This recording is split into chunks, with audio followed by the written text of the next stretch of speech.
हाय, इस वीडियो में हम समझेंगे राइट टू इक्वलिटी। इस वीडियो के अंदर में हम आर्टिकल 14, 15, 16, 17 और 18 ये 5 आर्टिकल हम इस वीडियो में वन बाय वन कवर करेंगे। तो सबसे पहले हम समझेंगे आर्टिकल 14।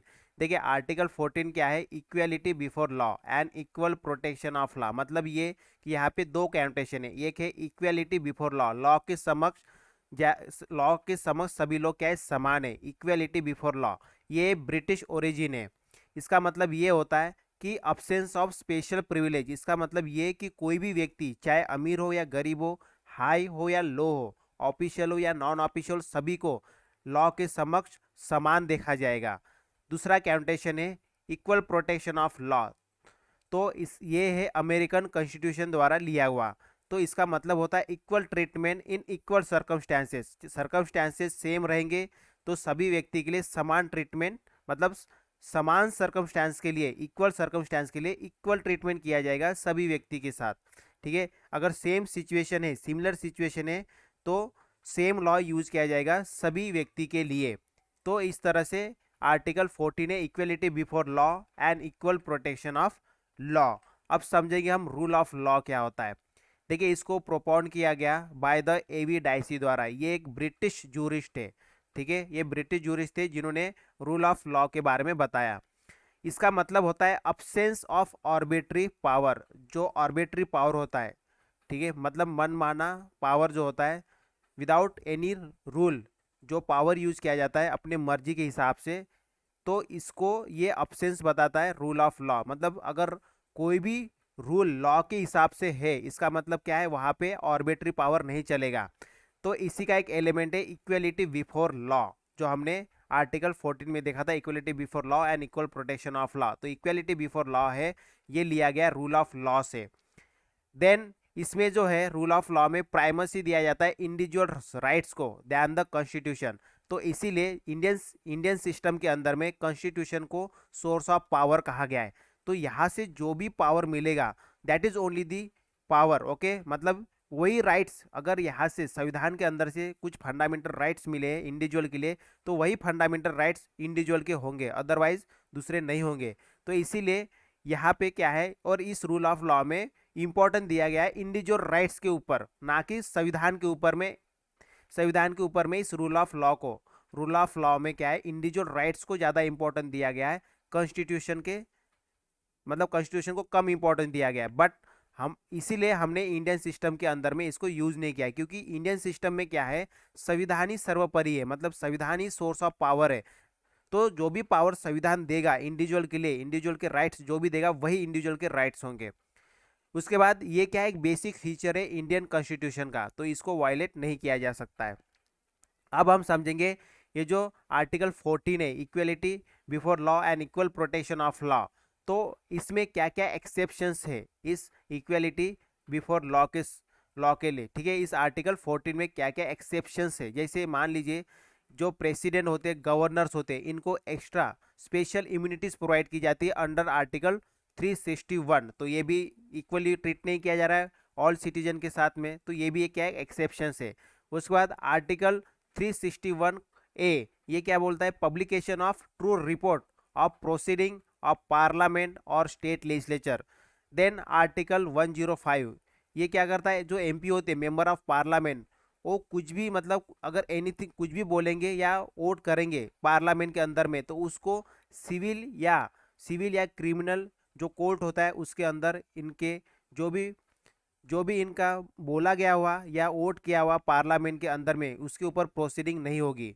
ये है आर्टिकल 105। देन आर्टिकल 194 बोलता है कि सेम जैसे एमपीज के लिए है, सेम एमएलएस जो मेंबर ऑफ लेजिस्लेटिव असेंबली और मेंबर ऑफ लेजिस्लेटिव काउंसिल है, ये भी अगर असेंबली के अंदर में या काउंसिल के अंदर में, मतलब जो लेजिस्लेटिव स्टेट की जो जो स्टेट का लेजिस्लेशन होता है, जिसमें दोनों होते हैं, legislative assembly and legislative council, तो वहाँ पे अगर ये मेंबर कुछ भी बोलेंगे और वोटिंग करेंगे, ठीक है, किसी को भी वोट करेंगे, उसको कोर्ट के अंदर में इसको नहीं लिया जाएगा। ठीक है, तो इसके ऊपर कोई भी क्रिमिनल या सिविल प्रोसीडिंग नहीं चलेगी।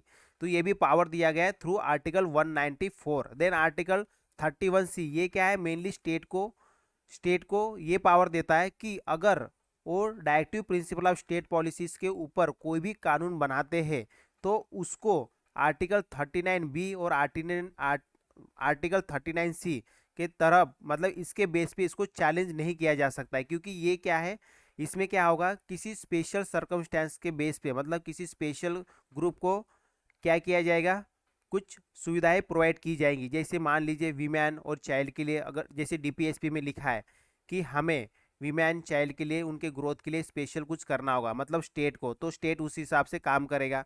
जो भी directive principle of state policies में लिखा है आर्टिकल 39 बी या सी के अंदर में, तो उसको चैलेंज नहीं किया जा सकता है अंडर, ठीक है। तो ये पावर दिया गया है आर्टिकल 31 सी के द्वारा कि चैलेंज नहीं किया जा सकता है स्टेट के ऊपर, ठीक है। क्योंकि जो स्टेट है वो जो directive principle of state policies है उसके हिसाब से क्या करेगा, काम करेगा। तो इसीलिए इसको चैलेंज नहीं किया जा सकता है किसी भी कोर्ट के अंदर में। उसके बाद ये हम क्या पढ़ रहे हैं, मेनली एक्सेप्शंस पढ़ रहे हैं इक्वेलिटी के।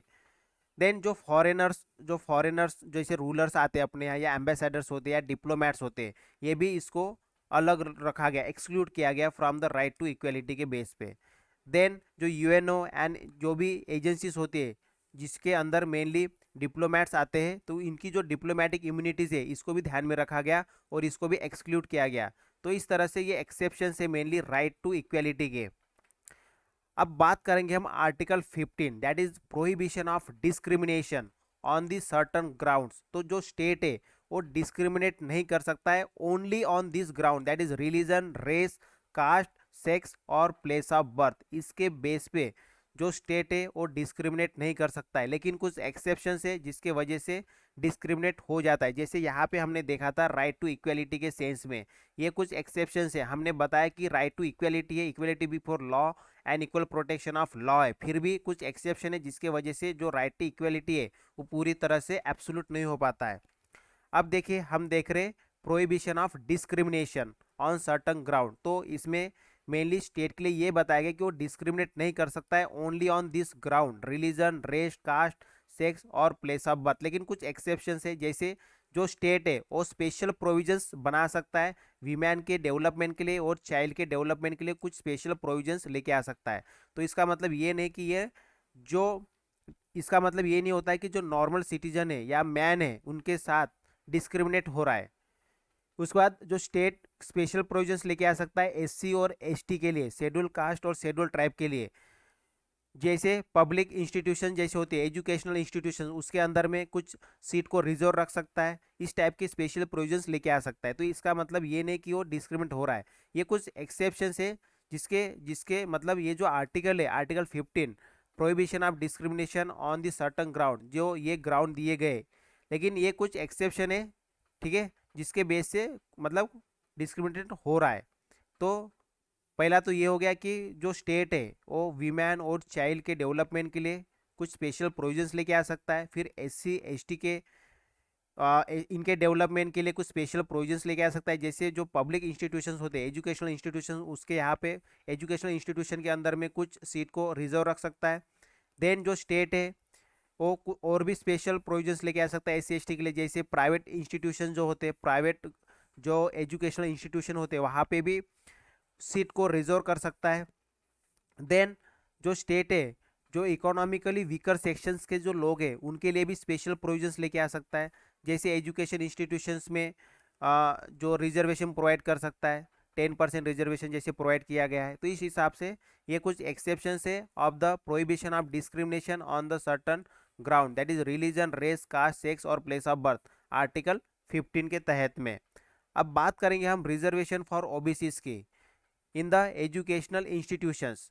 तो जो सेंटर गवर्नमेंट है, सेंट्रल गवर्नमेंट ने एक एक्ट लेके आया था मेनली पार्लियामेंट ने, that is the centre educational institution reservation in admissions act 2006। तो जिसके तहत 27% कोटा दिया गया है ओबीसीज के लिए। इसमें जो एजुकेशनल इंस्टीट्यूशंस है इसमें आईआईटी और आईआईएम्स ये दोनों इंक्लूड किए गए हैं। तो ये एक रिजर्वेशन प्रोवाइड किया गया है फॉर द ओबीसीज के लिए। इसको हम डिटेल में आगे समझेंगे कि ये किस तरह से इवॉल्व होके आया है, जो मंडल कमीशन भी है ये हम आगे समझेंगे। देन अप्रैल 2008 में सुप्रीम कोर्ट ने क्या किया, कि ये जो ओबीसीज के लिए जो रिजर्वेशन के लिए जो एक्ट लेके आया था, इसके अंदर में सुप्रीम कोर्ट ने बोला कि यहाँ से एक्सक्लूड कीजिए, मतलब हटा दीजिए क्रिमिनल लेयर के, क्योंकि ओबीसीज के अंदर में ऐसे भी लोग होंगे जो बहुत ज़्यादा श्रीमंत होंगे, तो इसीलिए यहाँ से क्रिमिनल लेयर को हटाइए, ये कहा गया है सुप्रीम कोर्ट के द्वारा अप्रैल 2008 में। तो क्रिमिनल लेयर फिर कौन है, ये सवाल आता है। तो यहाँ पे क्रिमिनल लेयर में वो लोग आएंगे जो मेनली कॉन्स्टिट्यूशनल पोस्ट के ऊपर में है, जैसे कि प्रेसिडेंट, वाइस प्रेसिडेंट, कैग, या चीफ इलेक्शन कमिश्नर, या जो भी यूपीएससी के मेंबर, स्टेट पब्लिक सर्विस के मेंबर, ये सभी। देन जो ग्रुप ए बी या इक्विवेलेंट प्राइवेट सेक्टर में जो पोस्ट पे है, ये भी क्रिमिनल लेयर में आएंगे।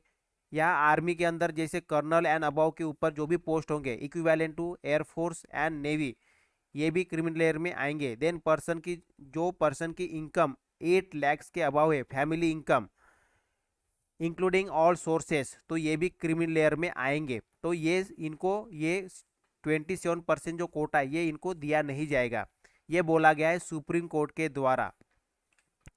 उसके बाद reservation for economical weaker section in educational institutions, तो जो हमने यहाँ पे देखा है ये क्या था, मेनली पार्लियामेंट के द्वारा एक्ट लेके आया था।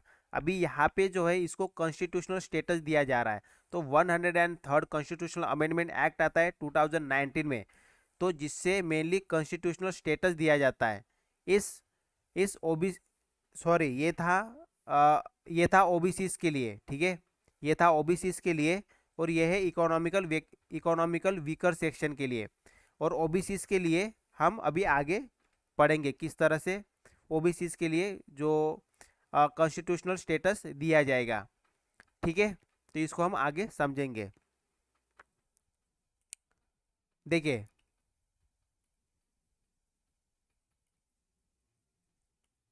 अभी हम समझेंगे economical weaker section, okay, reservation for economical weaker section in the educational institution.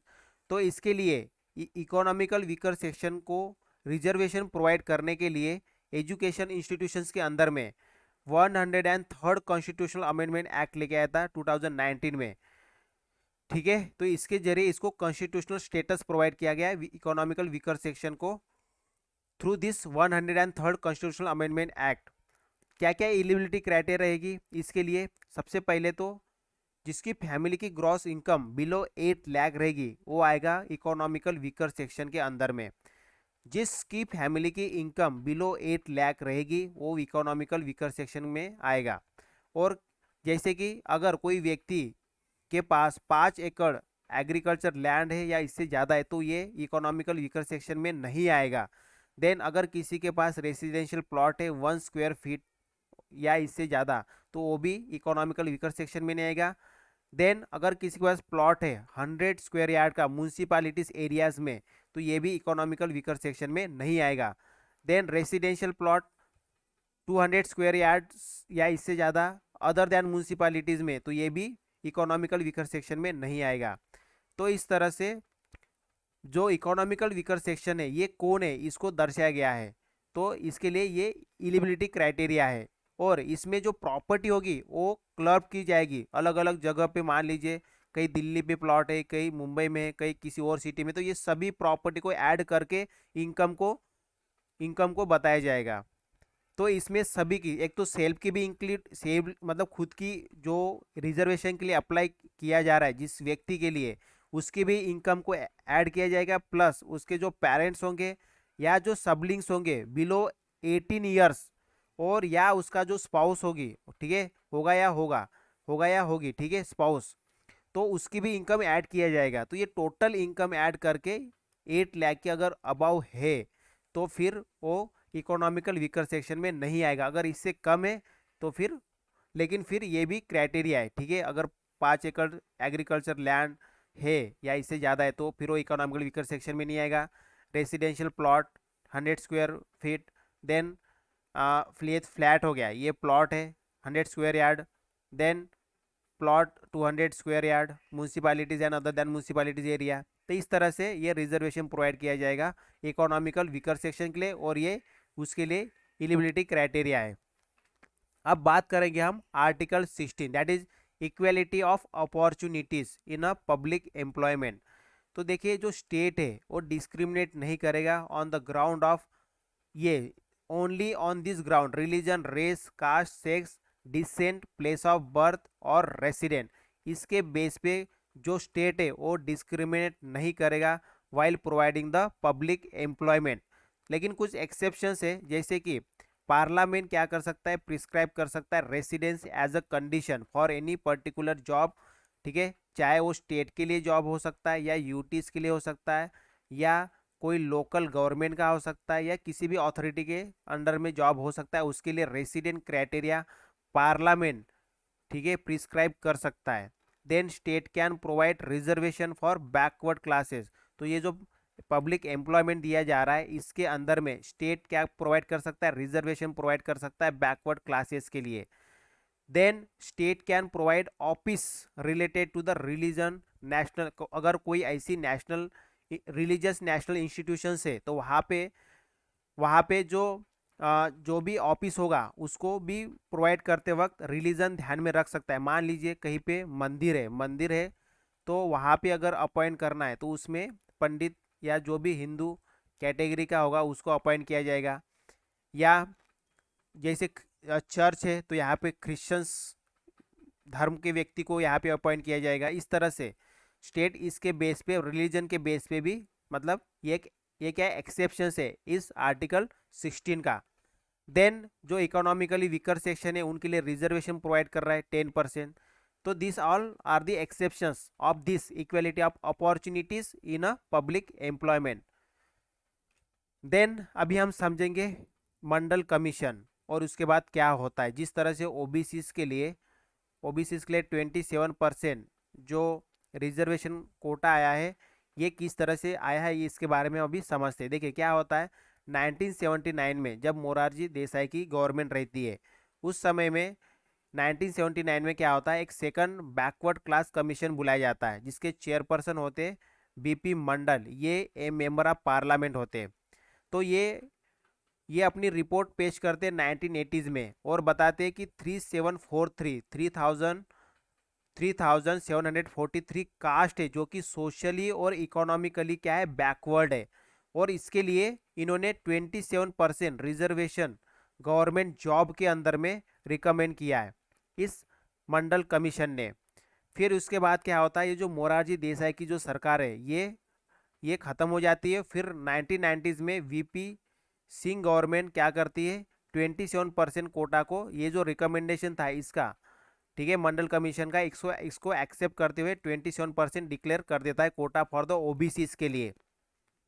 इसके बाद 1991 में इस जो ये 27% कोटा दिया था इसके अंदर में अमेंड करते हुए नरसिम्हा राव गवर्नमेंट क्या करती है, दो कंडीशन लेके आती है। एक तो पहला कि इकोनॉमिकल क्राइटेरिया रखती है जिसके लिए 27% कोटा है, और फिर जो व्यक्ति जो एससी एसटी ओबीसी इसके अंडर में नहीं आता है, रिजर्वेशन क्राइटेरिया के, मतलब reservation criteria for the SC ST OBC के अंडर में नहीं आता है, उनके लिए 10%, जो पुअर लोग होंगे मेनली गरीब व्यक्ति होंगे तो उनके लिए 10% रिजर्वेशन लगती है फॉर द जॉब के लिए। बाद में इसको सुप्रीम कोर्ट रिजेक्ट कर देता है। तो सुप्रीम कोर्ट ने इसके बाद क्या क्या वर्डिक्ट दिया है, सबसे पहले तो ये जो 27% जो रिजर्वेशन दिया गया है बाय दिस मंडल कमीशन के रिकमेंडेशन पे वीपी सिंह के सरकार ने, इसके ऊपर सुप्रीम कोर्ट बोलती है कि आप यहाँ से एक्सक्लूड कीजिए क्रिमिनल लेयर को, जो क्रिमी लेयर है इसको एक्सक्लूड कीजिए। उसके बाद प्रोमोशन पे कोई रिजर्वेशन नहीं होगा, ये बोलता है सुप्रीम कोर्ट। और ये क्या है, फिर जो 50% सीलिंग दिया गया है, मतलब ये बोलता है इसमें कि इन्होंने 50% सीलिंग लगाया है। सुप्रीम कोर्ट ने क्या किया है, 50% सीलिंग लगाया कि 50% से ज़्यादा कोई भी रिजर्वेशन प्रोवाइड नहीं किया जा सकता है। देन जो कैरी फॉरवर्ड रूल है, ठीक है, फॉर द प्रमोशन, इसमें भी 50% देखा जाएगा, ये बोला गया सुप्रीम कोर्ट के द्वारा। और कहा गया सुप्रीम कोर्ट के द्वारा कि एक स्टैट्यूटरी परमानेंट बॉडी बनाई है जो कि इसके ऊपर स्टडी करते रहेगी, इसके ऊपर काम करते रहेगी। तो इस तरह से ये मंडल कमीशन के रिकमेंडेशन के बेस पे 27% रिजर्वेशन गवर्नमेंट जॉब के अंदर में प्रोवाइड किया जाता है इन सभी 3743 कास्ट जो कि सोशली और इकोनॉमिकली बैकवर्ड है। फिर इसके रिकमेंडेशन को एक्सेप्ट करते वीपी सिंह की गवर्नमेंट, और इसके बाद नरसिम्हा राव गवर्नमेंट आती है जो इसमें अमेंड करती और बोलती इकोनॉमिकल क्राइटेरिया 27% एंड जो गरीब लोग हैं उनको 10%। फिर उसके बाद सुप्रीम कोर्ट है जो है इसके ऊपर रिएक्ट करते हुए ये सभी चीज़ें बोलती है, एक्सक्लूड कीजिए criminal layer, no reservation in the promotion, not exceed 50%, और कैरी फॉरवर्ड रूल होगा उसमें भी 50% को देखा जाएगा और एक स्टैट्यूटरी बॉडी बनाई जाएगी। अब देखिए सुप्रीम कोर्ट के वर्डिक्ट के बाद गवर्नमेंट क्या क्या एक्शन लेता है। तो उसके बाद गवर्नमेंट जो है राम नदन कमिटी अपॉइंट करती है जो मेनली आइडेंटिफाई करेगा अभी क्रिमिनल लेयर कौन होंगे। तो इसके बाद और एक क्या बताया था सुप्रीम कोर्ट ने और एक बताया था कि आप एक परमानेंट स्टैट्यूटरी बॉडी बनाइए। तो उसके लिए पार्लियामेंट ने क्या किया, 1993 में national commission for backward classes establish किया 1993 में। देन इसको ये जो है ओबीसी ये ओबीसी के लिए mainly national commission for backward classes. तो फिर इसको 102 okay 102nd constitutional amendment act 2018 के तहत इसमें ऐड संविधान के अंदर में आर्टिकल 338 बी ऐड किया जाता है और इसको कॉन्स्टिट्यूशनल स्टेटस प्रोवाइड किया जाता है इस national commission for backward classes को। देन क्या होता है, जैसे सुप्रीम कोर्ट ने बोला था कि प्रमोशन नहीं दिया जाएगा, सॉरी रिजर्वेशन नहीं दिया जाएगा प्रमोशन के बेस पे, मतलब प्रमोशन में। और ये जो और एक चीज़ बताया था कि कैरी फॉरवर्ड रूल्स वाला, ठीक है, अभी हम इसको भी समझेंगे। देखिए फिर क्या होता है, 77 कॉन्स्टिट्यूशनल अमेंडमेंट एक्ट आता है 1993 में जिसमें रिजर्वेशन प्रोवाइड किया जा रहा है प्रमोशन में भी। और फिर 85th कॉन्स्टिट्यूशनल अमेंडमेंट एक्ट आता है 2001 में जिसमें कॉन्सिक्वेंशियल सीनियरिटी प्रोवाइड की जाती है फॉर SC STs के लिए। तो ये बहुत ज़्यादा इंपॉर्टेंट है, ठीक है।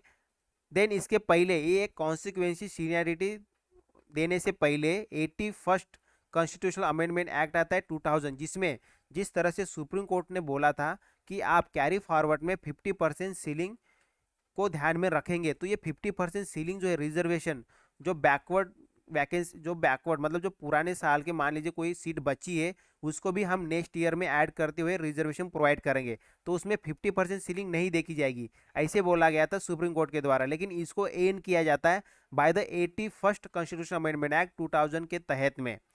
देन 76 कॉन्स्टिट्यूशन अमेंडमेंट एक्ट आता है 1994 में जिसमें मेनली ये प्रोविजन रखा गया जिस तरह से जो 50% की सीलिंग लगाई गई थी सुप्रीम कोर्ट के द्वारा। तो तमिलनाडु गवर्नमेंट ने क्या किया था, एक एक्ट लेके आया तमिलनाडु रिजर्वेशन एक्ट, जिसमें इन्होंने क्या किया, इस एक्ट को 9th शेड्यूल में लेके आए। 9th शेड्यूल में डालने से क्या होगा, इसके ऊपर में जुडिशियल रिव्यू नहीं होगा और इन्होंने जो रिजर्वेशन प्रोवाइड किया है दैट इज 69%। ओके आज के समय में जुडिशियल रिव्यू जो है मेनली ये 9th शेड्यूल में, इसमें भी 9th शेड्यूल में भी जुडिशियल रिव्यू हो सकता है अगर बेसिक स्ट्रक्चर को, कॉन्स्टिट्यूशन का जो बेसिक स्ट्रक्चर है उसको अगर वायलेट करता होगा। तो इस तरह से सुप्रीम कोर्ट के डिसीजन के बाद गवर्नमेंट ने ये सभी एक्शन लिया है। एक तो रिजर्वेशन भी प्रोवाइड किया प्रमोशन के ऊपर, कॉन्सिक्वेंशियल सीनियरिटी भी प्रोवाइड किया, और जो 50% सीलिंग लगाया था जो कैरी फॉरवर्ड मतलब बैकलॉग जो वैकेंसीज थी उसके ऊपर में जो 50% सीलिंग लगाया था उसको भी एंड किया गया by the 81st constitution amendment act 2000 के तहत में। अब बात करेंगे हम reservation for economic weaker section की पब्लिक एम्प्लॉयमेंट के लिए। तो इसमें भी क्या है, 103rd कॉन्स्टिट्यूशन अमेंडमेंट एक्ट लेके आया था 2019 में जिसके तहत 10% रिजर्वेशन प्रोवाइड किया गया है सिविल पोस्ट के लिए, किसको, इकोनॉमिकली वीकर सेक्शंस को। तो ये कौन होते हैं, ये हमने पिछले स्लाइड में देखा है कौन कौन इसके अंदर कवर नहीं होंगे। तो अभी देखिए ये जो 103rd कॉन्स्टिट्यूशन अमेंडमेंट एक्ट 2019 जिसमें रिजर्वेशन प्रोवाइड किया है 10%, इसके अंदर में कवर्ड नहीं होंगे जिनको रिजर्वेशन ऑलरेडी प्रोवाइडेड है, जैसे SC ST OBCs के लिए ये इकोनॉमिकली वीकर सेक्शन के इस 10% रिजर्वेशन में कवर्ड नहीं होंगे, ये कहा गया। और इसमें और भी पोस्ट है जो कवर्ड नहीं होंगी, जो सिविल पोस्ट है सभी सिविल पोस्ट के लिए नहीं है, ये कुछ ऐसी सिविल पोस्ट है जो इसमें से एग्जेम्प्टेड की गई है, जैसे कि ग्रुप ए सर्विस में से जो अबाउ लोअर ग्रेड के ऊपर की जो पोस्ट है वो एग्जेम्प्ट किए गए। देन जैसे साइंटिफिक और टेक्निकल जो पोस्ट होती है जी जो मेनली कौन ये डिसाइड करेगा, कैबिनेट सेक्रेटरी ऑर्डर के द्वारा जो डिसाइड किया गया है 1961 जो कैबिनेट सेक्रेटरी ऑर्डर है उसके द्वारा जो साइंटिफिक और टेक्निकल जो पोस्ट है उसको क्लासिफाई करते हुए बताया गया है उस लिस्ट में ये पोस्ट आनी नहीं चाहिए जिसके ऊपर रिजर्वेशन प्रोवाइड किया जा रहा है। देन ऐसी पोस्ट जहाँ पे रिसर्च कंडक्ट किया जाता है या ऑर्गेनाइज किया जाता है रिसर्च को, या गाइडिंग किया जाता है रिसर्च को, या डायरेक्टिंग किया जाता है रिसर्च को, ये पोस्ट मेनली इस 10% रिजर्वेशन में नहीं आएंगे, ये कहा गया इस के थ्रू। ओके, अब देखिए हम समझेंगे article 17 that is the abolition of untouchability. तो इसका जो नाम मतलब ये जो था मेनली अनटचेबिलिटी ऑफेंस एक्ट 1955, तो इसका रीनेम करके इसका नाम नोमेनक्लेचर चेंज करके 1976 में रखा गया protection of civil rights act 1955। देखिए इसके अंदर में क्या किया गया, एबॉलिश किया गया अनटचेबिलिटी को और फॉरबिट किया गया प्रैक्टिस, जो अनटचेबिलिटी की जो प्रैक्टिस है उसको फॉरबिट किया गया। ये जो अनटचेबिलिटी वर्ड है, ठीक है, इसको संविधान के अंदर में कहीं पे भी डिफाइन नहीं किया गया है। और अभी देखिए इसके ऊपर सुप्रीम जो मैसूर हाई कोर्ट है वो क्या बोलता है, अनटचेबिलिटी क्या है, तो ये प्रैक्टिस है as it has been develop historically in the country, जो हिस्टोरिकली जो डेवलप हुई है प्रैक्टिस अपने देश के अंदर में वो है अनटचेबिलिटी, जिसके जरिए मेनली सोशल डिसेबिलिटी प्रोवाइड की जाती है, इम्पोज किया जाता है सर्टन क्लासेस को। ठीक है, तो ये होता है अनटचेबिलिटी। तो सुप्रीम कोर्ट ने बोला कि ये जो राइट मतलब ये जो अनटचेबिलिटी है, ठीक है, अधिकार है, ये राइट है, फंडामेंटल राइट्स है, तो मतलब अगेंस्ट जो जिसके ऊपर ये अनटचेबिलिटी होता है उसका अधिकार है, फंडामेंटल राइट्स है, जो मेनली किसके ऊपर है, अगेंस्ट प्राइवेट इंडिविजुअल के ऊपर जो अनटचेबिलिटी की प्रैक्टिस करता है। तो तो स्टेट को जो है एक नेसेसरी लॉ लेके आना पड़ेगा जिसके वजह से ये जो अनटचेबिलिटी है ये क्या हो सके, खत्म हो सके। तो ये एक इंडिविजुअल की प्रैक्टिस भी है, दूसरी चीज ये अगेंस्ट प्राइवेट इंडिविजुअल है, क्योंकि जो अनटचेबिलिटी की जो प्रैक्टिस करता है वो कौन करता है, इंडिविजुअल करता है, प्राइवेट इंडिविजुअल करता है, तो ये अगेंस्ट प्राइवेट इंडिविजुअल है। तो इसीलिए स्टेट को जो है ऐसा ऐसा लॉ लेके आना पड़ेगा जिससे जरिए किसी की फंडामेंटल राइट्स वायलेट ना हो, ये बोलता है सुप्रीम कोर्ट। तो इस तरह से ये एबोल्यूशन ऑफ अनटचेबिलिटी है। अब हम समझेंगे article 18 that is the abolition of title. देखिए जो टाइटल को मेनली फॉरबिट किया गया स्टेट के द्वारा, ठीक है, मतलब ये कि जो भी टाइटल प्रोवाइड किए जाएंगे किसी प्राइवेट के द्वारा उसको फॉरबिट किया जाता है, और स्टेट सिर्फ जो टाइटल प्रोवाइड करता है जैसे मिलिट्री हो गया, एकेडमी हो गया, इसको छोड़ के बाकी सभी टाइटल जो है उसको फॉरबिट किया जाता है। ठीक है, तो forbid citizen from accepting title from the foreign state, तो फॉरेन स्टेट से भी अगर कोई सिटीजन मतलब सिटीजन के ऊपर ये प्रोहिबिशन लगाया गया कि वो एक्सेप्ट नहीं कर सकता है कोई भी टाइटल फॉरेन स्टेट से भी, फॉरेन नेशन से भी। देन जो फॉरेनर स्टेट के साथ जो काम करते वो भी एक्सेप्ट नहीं करते without permission of the president, बिना प्रेसिडेंट के परमिशन से फॉरेनर भी अगर कोई स्टेट के साथ काम कर रहा है तो वो भी एक्सेप्ट नहीं कर सकता है। दूसरी चीज़ जो हेरिडेटरी टाइटल्स होते हैं, ठीक है, जो हेरिडेटरी टाइटल्स होते हैं, तो इसको हेरिडेटरी टाइटल्स होते हैं जैसे कि मान लीजिए कोई जैसे महाराजा हो गया, राज बहादुर हो गया, या राय बहादुर हो गया, या राय साहेब हो गया, दीवान बहादुर हो गया, इस टाइप के जो हेरिडेटरी टाइटल है इसको भी बैन किया जाता है। उसके बाद सुप्रीम कोर्ट ने 1996 में ये कहा कि जो नेशनल अवार्ड प्रोवाइड किए जाते हैं, ठीक है, जैसे कि नेशनल अवार्ड में जैसे भारत रत्न हो गया, पद्म भूषण हो गया, ठीक है, पद्म विभूषण हो गया, पद्मश्री हो गया, इस टाइप के जो टाइटल्स होते हैं इसको यूज नहीं किए जा सकते एज अ प्रेफिक्स या सफिक्स। मतलब ये कि कोई ऐसे नहीं बोल सकता कि भारत रत्न स्वयं इस टाइप से, तो ये एज अ प्रेफिक्स भी नहीं यूज कर सकते और नाम के पीछे में भी इसको लगा नहीं सकते, मतलब नाम के साथ इसको यूज नहीं कर सकते, कुल मिला के ये है। ठीक है, तो ये बैन किया गया बाय द सुप्रीम कोर्ट इन 1996। उसके बाद क्या होता है इस मतलब ये यूज करना, ठीक है, प्रेफिक्स और सफिक्स यूज करना सुप्रीम कोर्ट ने बैन कर दिया था कि इस तरह से यूज नहीं कर सकते। और जनता पार्टी गवर्नमेंट ने 1977 में इसको तो डिसकंटिन्यू कर दिया था, हम स्टेट मतलब गवर्नमेंट कोई भी इस टाइप से कोई भी टाइटल प्रोवाइड नहीं करेगा, ये जनता गवर्नमेंट ने, जनता पार्टी की सरकार ने ये किया था। बाद में इसको 1980s में रिव्यू करते इंदिरा गांधी की गवर्नमेंट, और फिर अभी ये कंटिन्यू है। तो इस तरह से मेनली ये टाइटल्स को ये अभी कंटिन्यू किया गया है। लेकिन जो एबोल्यूशन ऑफ टाइटल, ये जो आर्टिकल है आर्टिकल 18, ये मेनली क्या करता है, फॉरबिट करता है, ठीक है, स्टेट को for conferring any title except, मतलब स्टेट कोई भी टाइटल प्रोवाइड नहीं करेगा।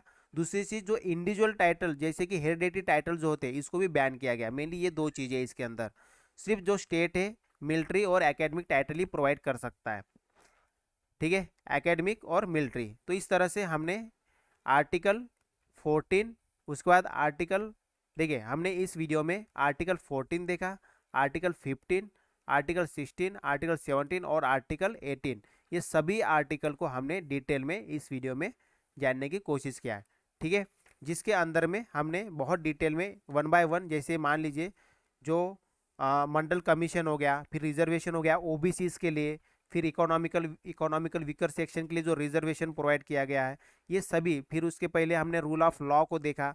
इस तरह से डिटेल में हमने एक एक चीज़ को बारीकी से जाना, ठीक है। सबसे पहले तो हमने रूल ऑफ लॉ क्या होता है, रूल ऑफ लॉ इसके बारे में जाना अच्छे से आर्टिकल के साथ साथ। उसके बाद हमने जो ओबीसीज के लिए जो रिजर्वेशन प्रोवाइड किया गया है 27%, मंडल कमीशन के बारे में जाना।